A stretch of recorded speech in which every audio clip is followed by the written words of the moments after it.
गौहान नाम का एक लड़का जिसने अभी अभी अपनी यूनिवर्सिटी में टॉप किया था। यह अचीवमेंट किसी मामूली स्टूडेंट के लिए नहीं बल्कि उसके लिए बहुत बड़ी बात थी, क्योंकि वो एक बहुत ही हम्बल और गरीब परिवार से आता था। उसके माँ बाप पानी बेचकर अपना घर चलाते थे। उन्होंने अपनी पूरी जिंदगी सैक्रिफाइस कर दी थी ताकि उनका बेटा पढ़ सके, इस उम्मीद में कि शायद एक दिन वो उन्हें इस गरीबी से बाहर निकाल पाएगा। लेकिन ग्रेजुएशन के बाद गौहान को एक कड़वा सच पता चला कि कॉर्पोरेट दुनिया सिर्फ ग्रेड्स या मार्क्स नहीं देखती। यहाँ कनेक्शंस, सोशल क्लास और आप कहाँ से आते हो ये ज्यादा मैटर करता है। महीने बीत गए, वो कैपिटल सिटी में जॉब ढूंढता रहा। उसका रेज्यूमे हर जगह गया, लेकिन जवाब में सिर्फ रिजेक्शन ही मिला। ज्यादातर कंपनियां सिर्फ एलीट यूनिवर्सिटीज के बच्चों को चाहती थी, खासकर उन्हें जो विदेश से पढ़कर आए हों। गौहान बेचारा अपने होम टाउन के एक छोटे से प्राइवेट कॉलेज का ग्रेजुएट था और यहीं से उसका इल्यूजन टूटना शुरू हुआ। ये पूरा सिस्टम ही अमीरों के लिए बना था। गौहान का एक दोस्त था माइक, जो एक अमीर बिजनेसमैन का बेटा था। माइक आसानी से उसे किसी बड़ी कंपनी में लगवा सकता था, लेकिन गौहान एक आइडियलिस्ट था। उसे किसी की सिफारिश या एहसान नहीं चाहिए था। वो अपनी मेहनत से सक्सेस हासिल करना चाहता था। दिन बीतते गए, काम नहीं मिला और घर पे प्रेशर बढ़ने लगा। उसके पेरेंट्स चाहते थे कि वो कोई सरकारी नौकरी पकड़ ले जो सिक्योर हो, लेकिन गौहान के सपने कुछ और ही थे। वो फाइनेंस की दुनिया में जाना चाहता था, बैंकिंग, इन्वेस्टमेंट्स और स्टॉक मार्केट के खेल को समझना चाहता था। उसकी नजर में यही एक रास्ता था जो उसकी फैमिली की किस्मत बदल सकता था। उधर उसके पेरेंट्स बूढ़े हो रहे थे और आज भी डेली मेहनत कर रहे थे। गौहान को रियलाइज हुआ कि वो अब उन पर बोझ नहीं बन सकता। पैसे खत्म हो चुके थे तो मजबूरी में वो अपनी गर्लफ्रेंड शाओई के अपार्टमेंट में रहने लगा। शाओई एक कमाल की लड़की थी। जब सब लोग गौहान को डाउटफुल नजरों से देखते थे, वो अकेली थी जिसे यकीन था कि एक दिन गौहान अपने सपने जरूर पूरे करेगा। इतने रिजेक्शंस के बाद फाइनली किस्मत का दरवाजा खुला। गौहान को ब्लूस्टोन नाम की एक बड़ी फाइनेंशियल कॉर्पोरेशन में इंटर्नशिप मिल गई। ये उसकी मेहनत तो थी ही, पर थोड़ी किस्मत भी थी। उसकी एक दोस्त एना के पापा ने रिकमेंड किया था कि ब्लूस्टोन एक एक्स्ट्रा इंटर्न की जगह बनाए। ब्लूस्टोन चीन के फाइनेंशियल जायंट्स में से एक थी, जो इन्वेस्टमेंट, स्टॉक मार्केट और बड़ी कंपनियों के आईपीओ लॉन्च करने का काम करती थी। ब्लूस्टोन में गौहान ने बिल्कुल नीचे से शुरू किया, एक अनपेड इंटर्न के तौर पर 6 महीने का कॉन्ट्रैक्ट और कोई गारंटी नहीं कि बाद में नौकरी मिलेगी भी या नहीं। पहले ही दिन उसके सुपरवाइजर ने उसे ऊपर से नीचे तक देखा और इमीडिएटली जज कर लिया। गौहान का सूट पुराना था, बिना किसी ब्रांड का, और उस पर सिलवटें थीं। वो बाकी अमीर इंटर्न्स के बीच अलग ही दिख रहा था। काम के बाद गौहान चुपचाप बैठा अपने खाली बैंक अकाउंट को घूर रहा था। उसके पास कुछ नहीं बचा था। तभी शाओई ने उसे सरप्राइज किया। उसने अपनी सेविंग्स यूज करके गौहान के लिए एक नया सूट खरीदा था। वो बहुत महंगा तो नहीं था, लेकिन गौहान को वो कॉन्फिडेंस देने के लिए काफी था, जो उसने काफी वक्त से महसूस नहीं किया था। ब्लूस्टोन में उसका सफर और मुश्किल हो गया जब उसे जैंग नाम के सीनियर फाइनेंशियल एनालिस्ट के अंडर डाल दिया गया। जैंग अपने स्ट्रिक्ट स्टैंडर्ड्स और तेज दिमाग के लिए मशहूर था। जैंग ने फाइनेंस की दुनिया में दशक बिताए थे। वो जानता था कि मार्केट कितना नाजुक होता है। एक छोटी सी गलती कंपनी को डुबा सकती है, और ये इंडस्ट्री कमजोर दिल वालों के लिए नहीं है। जब जैंग ने देखा कि गौहान एक पानी बेचने वाले का बेटा है और छोटे कॉलेज से आया है, तो उसे पहले दिन से ही डाउट था। जैंग के हिसाब से हाई फाइनेंस की दुनिया सिर्फ एलीट एजुकेशन और पावरफुल फैमिलीज वालों के लिए थी। लेकिन गौहान के लिए यही वो वजह थी कि उसे सफल होना था। वो साबित करना चाहता था कि आपका बैकग्राउंड आपकी किस्मत डिसाइड नहीं करता। बार बार रिक्वेस्ट करने के बाद जैंग ने फाइनली उसे एक मौका दिया। गौहान ने दिखा दिया कि वो सिर्फ ईगर ही नहीं, स्मार्ट भी है। उसे करंट मार्केट इश्यूज की समझ थी और वो टफ केसेस पर अपनी राय देने से डरता नहीं था। जल्द ही जैंग ने उसे एक क्लाइंट मीटिंग के लिए ड्राइव करने को कहा। गौहान की ड्राइविंग स्किल्स ने जैंग को इम्प्रेस किया, क्योंकि कॉलेज में पैसे कमाने के लिए गौहान ने ड्राइवर की नौकरी भी की थी।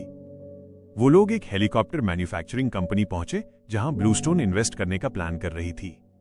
जैंग ने बिना वक्त बर्बाद किए प्रोडक्ट इंस्पेक्ट करना शुरू किया। उसने हेलीकॉप्टर के पार्ट्स खोलकर देखे और रिवील किया कि कंपनी प्रीमियम सप्लायर्स के पार्ट्स यूज कर रही है। इस डिस्कवरी ने मीटिंग का माहौल बदल दिया। उस दिन गौहान ने एक बहुत बड़ी बात सीखी। फाइनेंस सिर्फ नंबर्स का खेल नहीं है, ये ईमानदारी और ट्रांसपेरेंसी का खेल है। वो जैंग के उसूलों और उसकी सही गलत की समझ का फैन हो गया। उनकी टीम वर्क काम आई और प्रोजेक्ट सक्सेसफुल रहा। जैंग को अब गौहान में पोटेंशियल दिखने लगा था।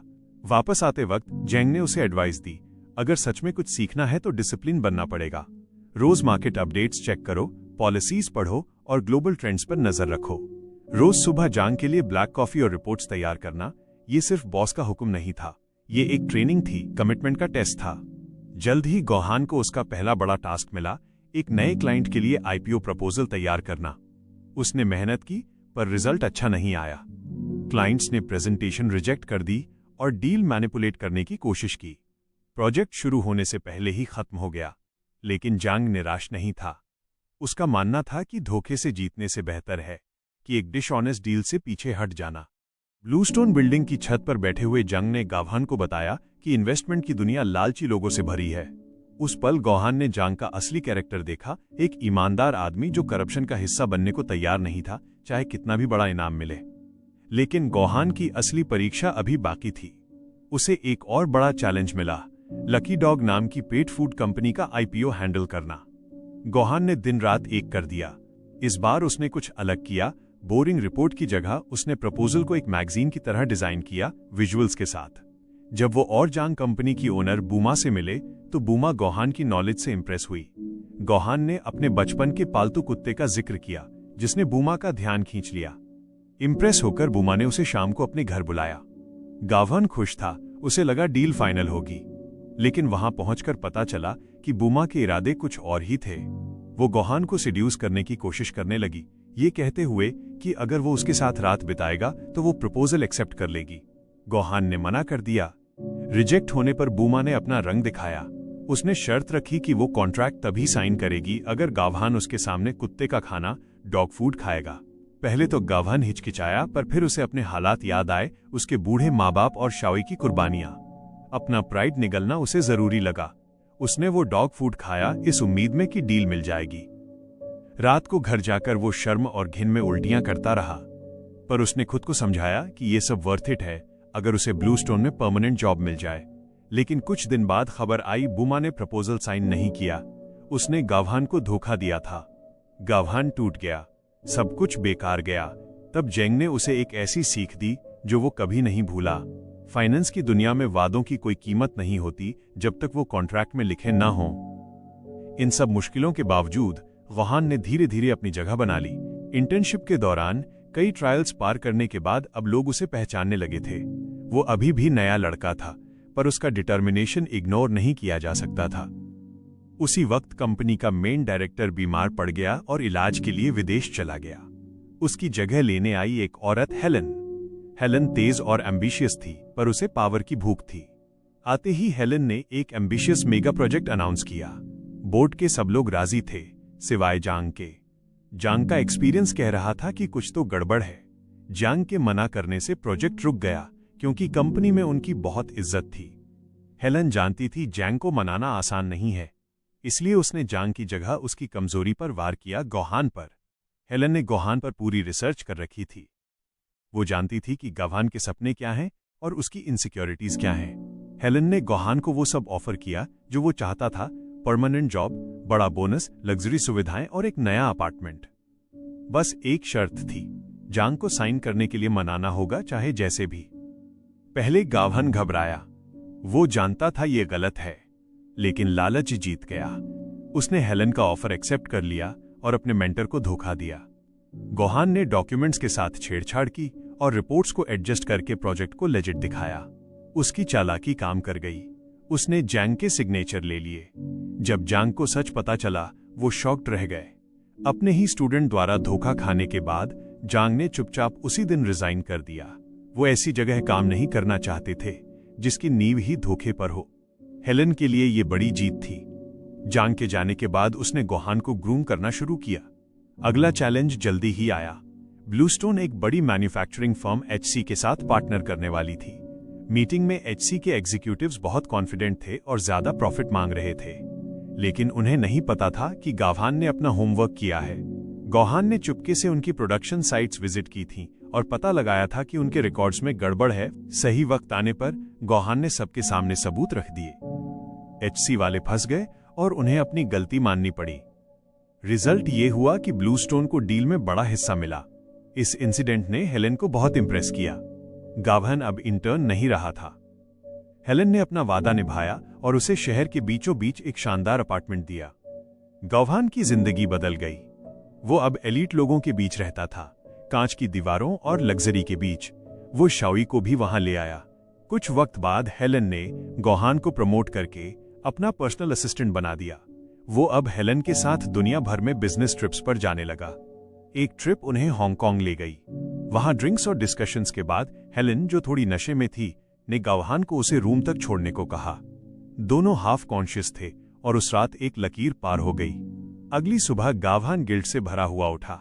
हेलन ने तो बात को ऐसे टाल दिया जैसे कुछ हुआ ही ना हो, लेकिन गोहान को लगा जैसे उसने शियोई को धोखा दिया है, वो लड़की जो हमेशा उसके साथ खड़ी रही। कुछ दिन बाद हेलन ने कंपनी मीटिंग में अनाउंस किया कि गावहान अब एक मैसिव न्यू प्रोजेक्ट लीड करेगा। सब हैरान थे कि इतना नया लड़का इतनी जल्दी कैसे राइज कर रहा है, लेकिन गावहान एम्बिशन में अंधा हो चुका था। असल में हेलन का प्लान कुछ और था। ये प्रोजेक्ट न्यू लाइफ नाम की कंपनी के साथ था, जिसे गावहान के दोस्त माइक के पापा चलाते थे। न्यू लाइफ रिन्यूएबल एनर्जी में काम करती थी, जिसमें पैसा बहुत लगना था। हेलन ने सोचा कि गावहान की दोस्ती का फायदा उठाया जाए। हेलन ने एक डील रखी। ब्लूस्टोन पैसा लगाएगी, पर शर्त यह है कि न्यू लाइफ का स्टॉक प्राइस एक लेवल से नीचे नहीं गिरना चाहिए। अगर गिरा तो सारे शेयर्स ऑटोमेटिकली ब्लूस्टोन के हो जाएंगे। ये एक रिस्की गैम्बल था। अगर चीजें सही रहीं तो ठीक, वरना सब कुछ खत्म। गोहान ने लालच और घमंड में आकर माइक और उसके पापा को मना लिया। माइक को डाउट था, पर गोहान ने उसे पुश किया। आखिरकार माइक के पापा ने साइन कर दिया। इसके तुरंत बाद हेलन ने अपनी अगली चाल चली। उसने होटल की वो रसीद, जिसपे गोहान और उसका नाम था, सीधा शियोई के घर भेज दी। शाओई का दिल टूट गया। जिस इंसान को उसने हर मुश्किल में सपोर्ट किया, आज उसी ने उसे धोखा दिया। शाओई बिना कुछ सुने अपना सामान पैक करके चली गई। गावहान अकेला रह गया। उधर न्यू लाइफ का स्टॉक मार्केट डेब्यूट हुआ। किसी को नहीं पता था कि हेलन ने सीक्रेटली सप्लायर्स को पैसे देकर न्यू लाइफ का रॉ मटेरियल रुकवा दिया है। बिना मटेरियल के काम रुक गया और स्टॉक प्राइस गिरने लगा। इन्वेस्टर्स में पैनिक फैल गया। शेयर्स की वैल्यू रॉक बॉटम पर आ गई। शर्त के मुताबिक जैसे ही प्राइस गिरा, न्यू लाइफ के ज्यादातर शेयर्स ऑटोमेटिकली ब्लूस्टोन के नाम हो गए। हेलन जीत गई, पर न्यू लाइफ बर्बाद हो गई। माइक के पापा ये सदमा बर्दाश्त नहीं कर पाए और हार्ट फेलियर से उनकी मौत हो गई। माइक टूट चुका था, बाप भी गया, कंपनी भी गई और दोस्त ने भी धोखा दिया। गोहान के लिए ये सक्सेस एक नाइटमेयर बन गई। उसके पास सब कुछ था, पर जो मायने रखता था वो सब चला गया।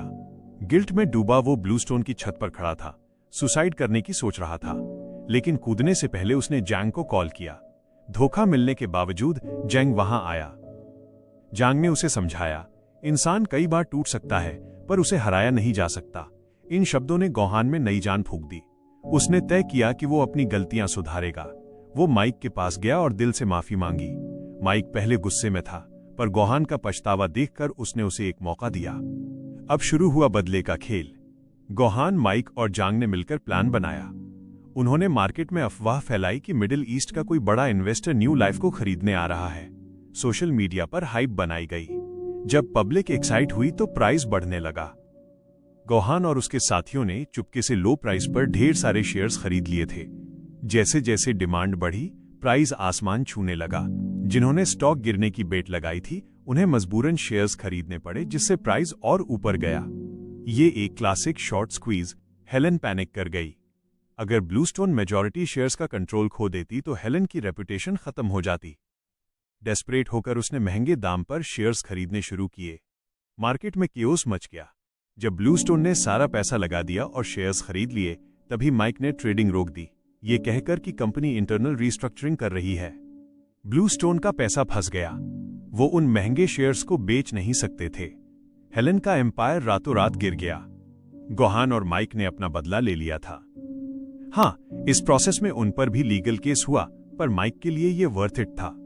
कम से कम उसने अपने पापा की लेगेसी को लालच के हाथों मरने से बचा लिया। हेलन, जो कभी पावर में थी, अब सब कुछ खो चुकी थी। सब खत्म होने के बाद गोहान ने ब्लूस्टोन और उस दुनिया को अलविदा कह दिया जिसने उसे लगभग खत्म